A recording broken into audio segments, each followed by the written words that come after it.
Picture like a perfectly clean white desk. Sunlight is streaming in through an office window overlooking a quiet city landscape. A sleek laptop sits closed next to a small, thriving, potted plant. Sounds pretty ideal, honestly. Right. I mean, it is the absolute picture of calm, focused productivity. But for anyone sitting at that desk right now, tasked with writing a long-term business strategy, the internal reality feels like absolute white-knuckle panic. Oh, absolutely. Because Yeah. that peaceful physical environment is completely at odds with the digital reality inside that laptop. You open the screen and the world is just moving at warp speed. Exactly. So welcome to this deep dive. If you are feeling a persistent low-level anxiety every time you open a calendar to plan for your career or your team, you are definitely not alone. Definitely not. It's a very universal feeling right now. Yeah, and today we are looking at a highly relevant roadmap for this exact problem. Our source material is a blog post by Raina Monson. She's the president of Pantheon, and the title is incredibly blunt. It's called Business Planning Feels Impossible Right Now. I love how direct that is. No sugarcoating it. Exactly. Her core thesis really cuts right through that modern vertigo we are all experiencing.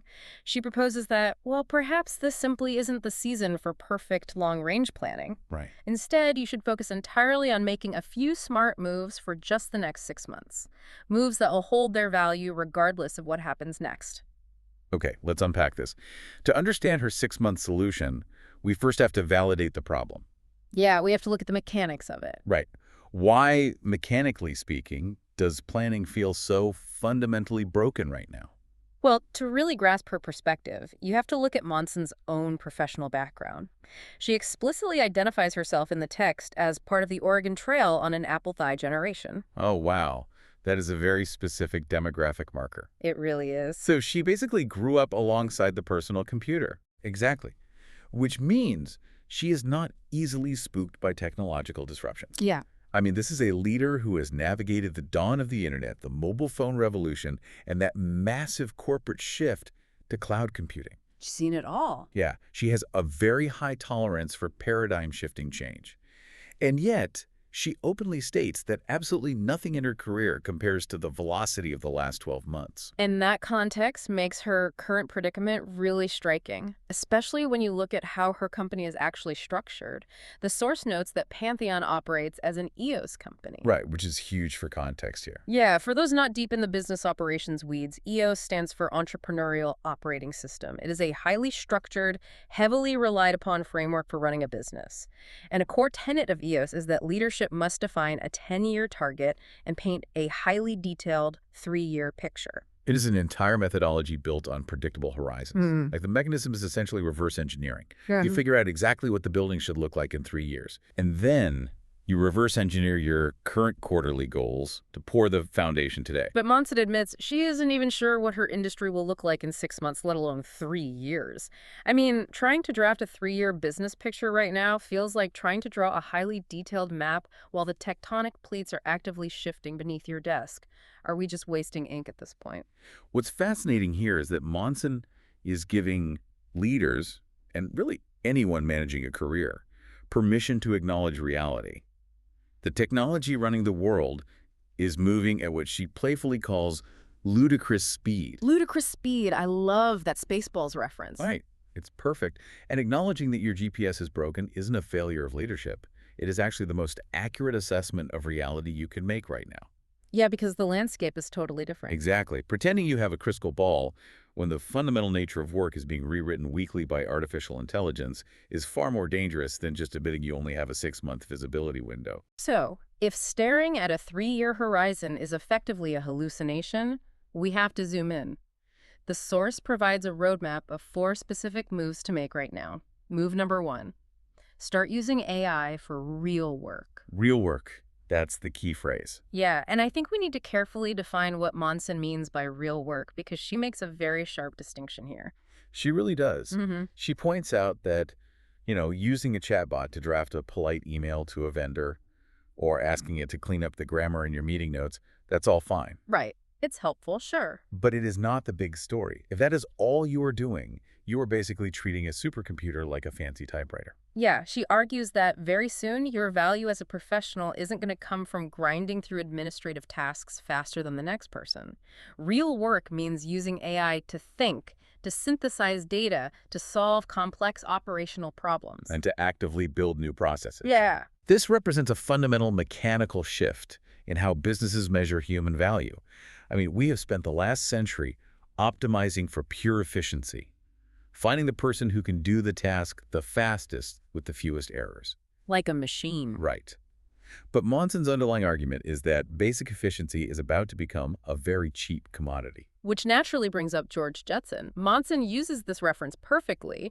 She says a George Jetson 2-hour work week is still a long way off, but she asks us to remember what George Jetson actually did for a living at Spacely Sprockets. Oh, this is such a good point. His entire job consisted of sitting in a chair and pushing a single button over and over again just to keep the facility's computer running. You know, if you think about the mechanics of that job, it sounds relaxing until you realize how completely disposable it makes you. I mean, you are just a biological placeholder for an automated script. Exactly. Monson issues a stark warning here. None of us actually want that job. Even if the hours are fantastic, you do not want your professional existence reduced to pushing the button. You have to be the architect of the system, not the bystander. Absolutely. But I have to hit pause here because I actually found a massive contradiction in her own argument when reading through the source. I'll hear it. So, she tells us we need to be highly valuable architects, not just button pushers. But in the very same section, she openly admits to spending 2 solid hours on a task using a new AI tool, only to realize she was using the tool completely wrong. Ah, yes. The lost 2 hours. Right? She got 0 usable output. For a busy company president, or like for any listener trying to hit a Friday deadline, how is losing 2 hours to a frustrating tech experiment a good thing? Doesn't that just prove this is a massive time waster for busy teams? Well, that is the natural reflex for anyone trained in traditional corporate efficiency. You see lost time and you immediately categorize it as a failure. Yeah, because time is money. Right. But Monson explicitly recategorizes it. Yeah. She says, still worth it. And the reason why it's worth it is crucial. That time wasn't wasted on a failed task. It was the tuition paid for research and development. She writes, and this is a quote, "You do not need a perfect AI strategy right now. You need reps." Reps, like building muscle memory in a gym. Precisely. If you walk into a gym, you don't start by perfectly executing a complex Olympic lift. You start with an empty bar. You figure out the mechanics, you drop it. Your form is terrible. You probably look a little ridiculous. Oh, definitely. But you slowly build muscle memory. The same applies to interacting with language models and automation. You have to get your reps in. That makes total sense. Because if you sit on the sidelines waiting for someone to hand you a flawless, frictionless corporate AI strategy, your muscle memory will be non-existent while your competitors are already lifting heavy. She actually lists out the practical questions you should be asking yourself during these walks, like, can this tool automate part of my weekly reporting workflow? Can it answer routine client questions? Can it pull business intelligence from a spreadsheet faster than I can build a pivot table? And asking those questions requires you to stumble around in the software a bit.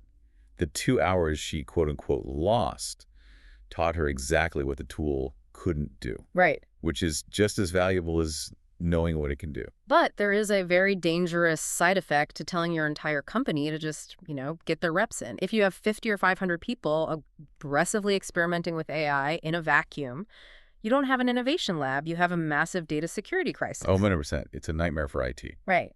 And that logical tension leads darkly to Monson's second move, putting up guardrails. Because the reality is, whether leadership has sanctioned it or not, your team is already using these tools. Yeah, the source materials actually included a second image that illustrates this perfectly. It shows a person from behind, sitting at a desk, diligently filling out a physical clipboard that says risk assessment in really large letters. It's a very tactile, old-school representation of corporate compliance. Exactly. And it highlights how woefully inadequate traditional risk assessment is for the invisible, borderless nature of artificial intelligence. Monson warns that if you haven't given your team approved tools and basic rules of engagement, you are basically operating in the Wild West. This raises an important question, mechanically speaking, about how shadow AI actually works and why it absolutely terrifies compliance officers. Let's break it down simply. Please do. When an employee takes a massive financial spreadsheet or a proprietary client contract and pastes it into a free public AI chatbot, just to quickly summarize it, they're usually just trying to be efficient. What they often don't realize is the mechanism behind that free tool. Right, because the tool is free for a reason. You are feeding it. Exactly. That public model can absorb the data you input to train its future answers. Suddenly, your private company financials or your source code are essentially part of the public domain, just floating around in the neural network of a massive tech giant. Wow. Not to mention the risk of hallucinations. I mean, if a junior employee uses AI to write a technical proposal and doesn't have the subject matter expertise to realize the AI just confidently, completely fabricated a That statistic. you are sending a liability directly to your client. Yeah. That is the nightmare scenario of the Wild West. It is. But Monson pivots to the flip side of this shadow AI usage, the massive upside. Oh, right, because there's a reason people are using it. Yeah. Your team is probably using AI in the shadows to do things that could radically improve the whole company. The text uses a great hypothetical about an employee named Betty. Yes, Betty's process. I loved this part. The idea is that Betty, who works in operations, has quietly figured out how to use an AI tool to completely automate some tedious multi-step chore. Let's just call it Process Z. Okay, process Z. And it saves her 3 hours a week. But Betty keeps it to herself. And why does she keep it to herself? Usually, it's because she either fears getting in trouble for using unauthorized software, or she fears that if leadership knows she freed up 3 hours, they will literally just dump more work on her desk. Which is a very valid fear. But from a systemic level, if Betty has solved Process Z, the organization desperately needs to know so that Jim, Bob, and Sarah can all save 3 hours a week too. Which brings us to the mechanism of how you actually uncover Betty's process without terrifying your staff. Monson didn't just send out a scary memo threatening people. She hosted a dedicated 1-hour brainstorming session with her team. And the ROI on that single hour was absolutely staggering. They generated 20 strong, actionable ideas for using AI within the business, and they immediately picked 4 to implement. Monson notes that this 1 hour will pay for itself many times over. It really proves a fundamental law of business operations, the abstraction of management versus the friction of execution. That's a great way to put it. Because the people doing the daily work are intimately aware of the bottlenecks. You know exactly where the repetitive data entry is slowing things down. They will spot opportunities for AI integration that a CEO will completely miss simply because the CEO hasn't manually processed an invoice in 10 years. Right. And when you create that psychological safety in a brainstorm and you establish those safe guardrails, you inevitably uncover the super users hiding in plain sight. And here's where it gets really interesting. Oh yeah, this next part is great. This leads to Monson's third move, finding your builders and actively backing them. She shares this incredible anecdote about a technician on her team. Right, she discovered he had built a sprawling AI setup at his house. And he wasn't just dabbling or asking the chatbot for joke recommendations. No, he had engineered his home AI network to run his security cameras, track complex household lists, and this is brilliant, generate custom recipes based entirely on whatever random half-used ingredients happened to be sitting in his refrigerator that evening. Just incredible capability. She was absolutely blown away by it. But again, I have to play the skeptic here for a minute. Go for it. I love that this guy can engineer a robotic chef out of leftover condiments. But how does that translate to tangible business value for the listener's company? Like, making a salad out of an old onion doesn't improve a company's Q3 margins. Well, if we connect this to the bigger picture, the recipe generator itself is entirely irrelevant. Okay. What Monson is pointing out is the mindset and the underlying technical architecture he had to understand to build that. It requires logic, systems thinking, and deep curiosity. Monson's directive to leaders is very clear. There are people inside your business right now who possess this mindset. The builders. Exactly. They are significantly further ahead than you realize. Your job isn't to mentor them on AI. Your job is to locate them. And then, crucially, get out of their way. Precisely. Once you identify these builders, you have to support them mechanically. You don't just say, hey, figure out our AI strategy on your nights and weekends. You give them dedicated time during the work week. You give them a budget to buy the premium API access they might need. And most importantly, you take those friction points you discovered in your brainstorming session, the real business problems, and you hand those problems directly to your builders. Which sounds like a corporate utopia for an innovative employee. But eventually, those builders are going to crash headfirst into the reality of corporate infrastructure. And Monson dedicates her fourth and final move to addressing this specific collision. It's time to confront the IT department. And she takes a surprisingly uncompromising stance here. She argues that if your IT leadership is not talking about AI every single day, you must aggressively ask why. Now, in fairness to IT professionals listening, we have to look at why IT is historically the department of no. I mean, they aren't just being stubborn for the fun of it. No, They're nice. dealing with massive technical debt, complex compliance laws like GDPR or high pay, and the very real daily threat of ransomware attacks. Their mandate for the last 2 decades has literally been to lock the doors and prevent disaster. It is a totally valid defensive posture. And Monson acknowledges that reality. She explicitly states that security matters, data governance matters, company policies matter immensely. But then she drops the hammer on the current state of IT resistance. Oh, yeah. She says, we're nervous about it, is not a business plan. That line is so sharp. Because we're nervous is an emotional reaction. It is not a strategic roadmap. Exactly. You cannot build a moat to keep the future out.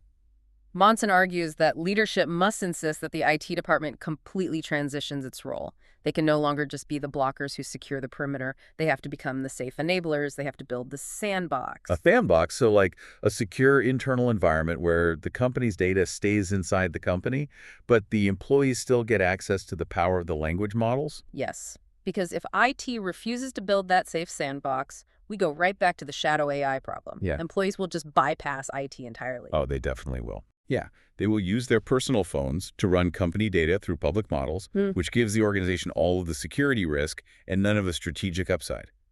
IT has to be an active, daily partner in helping the entire company safely get its reps. So what does this all mean? When we take all of Monson's insights and synthesize them, what is the actual roadmap for you, the listener, whether you are running a massive department or just managing your own daily workflow? It really boils down to action. Yeah, and the overarching takeaway is actually deeply reassuring. The future is moving far too fast to map out with perfect clarity. The 3-year picture might be completely obsolete by next Tuesday. But a broken compass doesn't mean you have to freeze in place. You just have to focus on the next right moves for the next 6 months. It is a fundamental shift in your locus of control. You cannot control the speed of the tectonic plates, but you can control how your organization balances on top of them. Exactly. You start by deliberately using AI for real, substantive work, paying the tuition of lost time to build your muscle memory. You establish clear guardrails so your team isn't wildly exposing private data. You actively hunt for the builders in your ranks and give them real problems to solve. And you force the difficult conversations with your IT infrastructure to ensure they are enabling innovation, not just hiding from it. A very practical blueprint. And the beauty of this roadmap is its accessibility. You don't need to be the CEO to implement this. You can start getting your reps today. You can be the Betty who figures out Process Z and makes yourself utterly invaluable to your team. It really is a blueprint for proactive adaptation. But, it does bring me back to Monson's warning about George Jetson. Oh, right, the button pusher. Yeah. She warns us not to become him, a human reduced to mindlessly pushing a button just to keep the algorithm running. But if you follow her logic all the way to the natural conclusion of the next few years, it raises a rather profound, almost existential question for the workplace. If we successfully execute this 6-month plan, if we build the sandboxes, and AI takes over the heavy lifting of synthesizing data, solving complex operational bottlenecks, and building out those routine processes, what exactly is the uniquely human skill we will be interviewing for? Oh, wow. Right? When the machine is capable of doing the real work of thinking and solving, what is the irreplaceable core capability that is left for the human to bring to the desk? Wow. That completely shifts the perspective. We started this deep dive looking at that serene white desk and the anxiety of trying to plan for the future. And it turns out the challenge isn't just figuring out what software to install on that laptop to make us faster. The real challenge is figuring out who we fundamentally need to be when we sit down in front of it. Absolutely. That is something to deeply consider the next time you open a blank document to plan your week. Thanks for joining us on this deep dive.